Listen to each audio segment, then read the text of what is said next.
Hello guys, it's me, Lilian of Mira. So yeah, I'm back.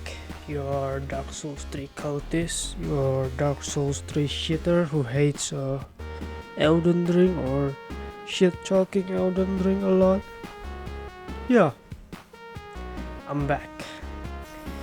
So, I guess today we're just going to talk about Duskblood. So, Duskblood. Duskblood is like I don't know. I heard it was like a Tarkov, but it was like 8 players multiplayer in, like on Switch too. So there's that. Then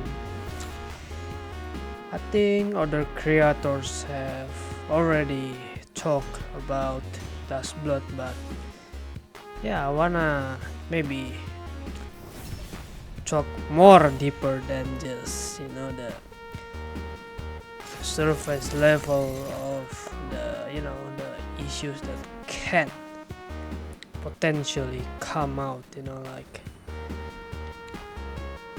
let's try to address like the most common the common knowledge, common non stuff that people probably already know. So yeah, netcode has been really an issue for not just a while, but it was like for a decade or two since Demon Souls. At the very least, I think they never really changed it over years. Like I don't know how long is it though that Demon Souls, I think around 16 years or something. Yeah, 16 years. It's been maybe 16 years since Demon Souls, and they did not improve the netcode at all, and we're still playing with the jank all these years. And yeah, they refuse to update the netcode to something more modern, or even have like cross platforms. Why not have a cross platform? It's 2025. Then the other issues is, will Switch to run smoothly with Wi-Fi? There's that too. If you play Dark Souls PvP or Elden Ring, you know that playing with Wi-Fi is like a bad idea, or maybe it can be an advantage because of the how the netcode works. It's kind of the opposite. Imagine if you play like a Counter-Strike, Global Offensive, and you play on Wi-Fi. It's not really an advantage for you though if you play with Wi-Fi, because shots are delayed or perhaps doesn't register. But it's the opposite that happens though if you play Dark Souls PvP or any Souls like PvP on Wi-Fi. Instead, you get like an advantage if you play on Wi-Fi, which is like, yeah, it's funny, because you see, if you play on Wi-Fi on Dark Souls PvP, you get more iframes just simply dodging stuff. It's very, very opposite of any multiplayer games, where people often rather they upgraded their connection or they upgraded their to Ethernet with cable. Dark Souls game, you don't really need to play with Ethernet. In fact, if you play with Ethernet, it was like the opposite. It's a disadvantage. it's very odd. I know most people prefer to play with good connection, but Dark Souls PvP was like, nope, you don't have the advantage when you play with Ethernet. Then yeah, I want to address that too, like maybe it's better if they had the option to to just force everyone to be on Ethernet, but yeah, I don't think that's going to happen with Switch 2 because it's a handheld console, not a PlayStation or like PC where Ethernet can be installed. Alright, then to the next one.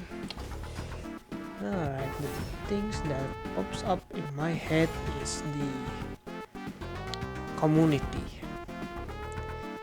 So there's like this type of people who just researching like glitches for, I don't know, like speed running or just PvP, just trying to ruin it or something. But for people, there's actual people who do that, just look up for glitches and then just made it public and then shit went to hell,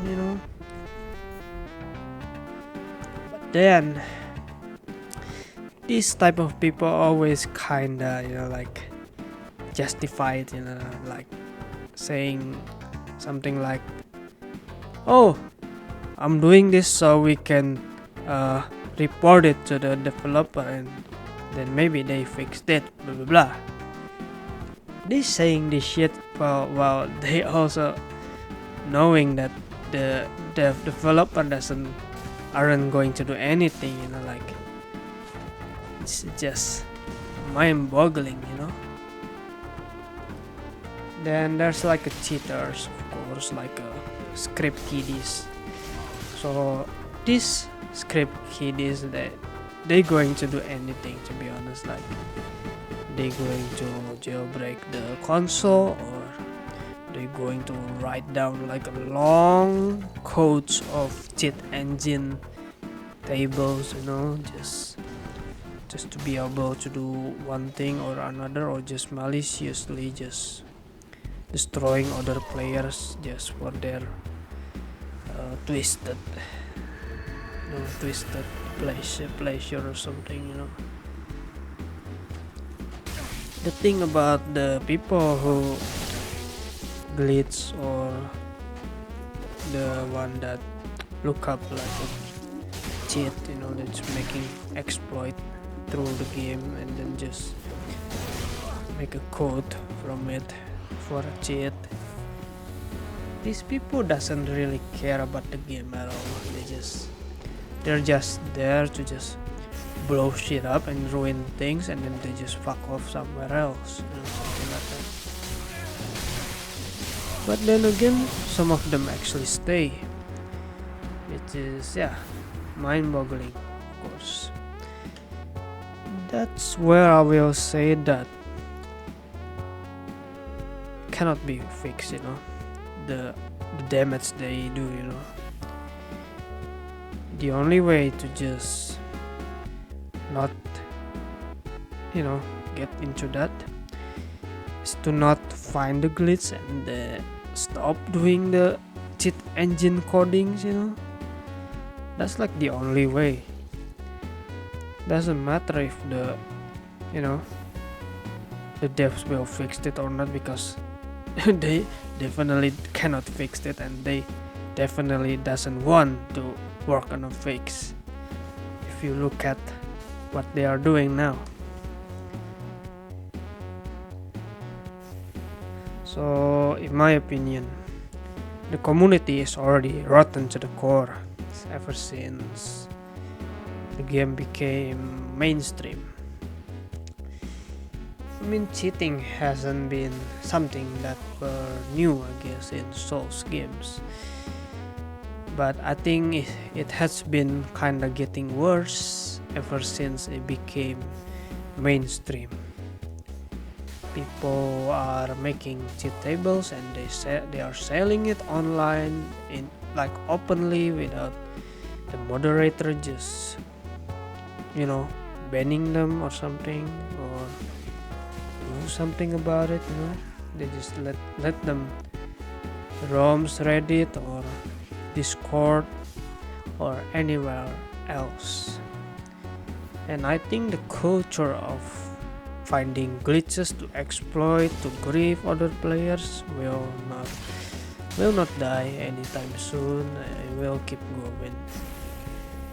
And then there's Duskblood. So Duskblood, I think it will be a shit show. Yeah, I think everyone knows that it will be like a huge shit show, like entirely like a turbo shit show. And I don't know, maybe the game dies like after a few months, because most PvPers doesn't even want to buy a Switch 2 and play it, because it's a exclusive, I mean, the same thing for me too. Probably just going to act like it doesn't exist or something. Yeah, there's that. The conclusion is that the community is like rotten to the core. People in the tourney scene, the PvP community are like toxic to all hell, even though they're like a small fraction of the community at large, but they are considered like the worst part of the community by the majority, I guess. And they might be right, because the people at the PvP community are like very chronically online people who just simply doesn't know to just stop, just go outside, touch grass, they never done that. Of course they never done that. Why the hell we have a lot of like glitches and cheat engine tables epidemic right now? It's because of these chronically online people. They just sit there and just trying to find a glitch, or just writing down a line of codes on cheat engine to create like the most cancerous script to just destroy people. This type of people actually like doing some stuff that were just simply annoying, like something like block bypass. So what is block bypass? Block bypass is when someone is blocking you for cheating. You're using like a cheat engine, just destroying people and just bullying people and just grieving them, and that person blocks you, as a cheater. You are the cheater, and then when you invade this person that blocks you, it will bypass it and you're still invading them, and that person that blocks you needs to ask you, the cheater, to block him, so that's the only way to avoid them at this point. Then there's a ban bypass. So what is ban bypass? If you got banned for messing around with cheat engine or perhaps mods, you can bypass it with this script and then play with the other people who weren't getting banned. So that's how it works. Then the recent cheating situation is the world flags edits or something, where if a cheater invaded you, they can kill your NPCs or break the events, or perhaps just straight up just destroying and kill every last bosses that were alive in your world. So yeah, this one was kind of destructive if you don't know how to back up your save. And then yeah, the other one is the death loop cheat. The death loop is like, it's just someone just getting you stuck in the death loop in the outside map, you know, just keep falling and falling. And then the other one is FPS bomb. So what is FPS bomb? FPS bomb is like someone who just rage cheating, I guess. Just when you trolling them or something, you just getting spammed with effects on the screen and it kills your frame rates and could possibly crash your game.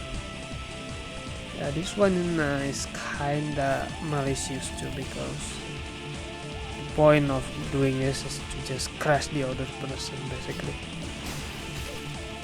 Also, I have the like an entire collection of these cheat engine tables, mostly for research. And yeah, I should do maybe a video on this thing, you know, like a museum of shitter cheat engine table, where I'm just like, here on the left is a cheat engine table made by a shitter called Ezekiel. Oh yeah, when you yank his balls away, he will pull out the FPS bomb and then crash your game for just simply existing. Or when you just simply playing with a favorite weapon called Southward, he probably will also rage cheat, because these people or these cheat tables maker usually never touch grass. Alright, let's move on to this. yeah, something like that. Maybe I should do that. But well, the thing about this cheat engine is that I never really use it. I only look at the codes and see what they can do, at least theoretically, because I don't really want to use it on the public or random people. But I did try use it on a friend, and yeah, it was very devastating. Maybe I will make a video on it, like a museum of shitter cheat tables of DS3. Alright, I think I've talked enough about Duskblood. It's time to do the outro. Make sure to subscribe, leave a like or dislike. Of course, you can leave a comment down below, and yeah, may the flames guide your way.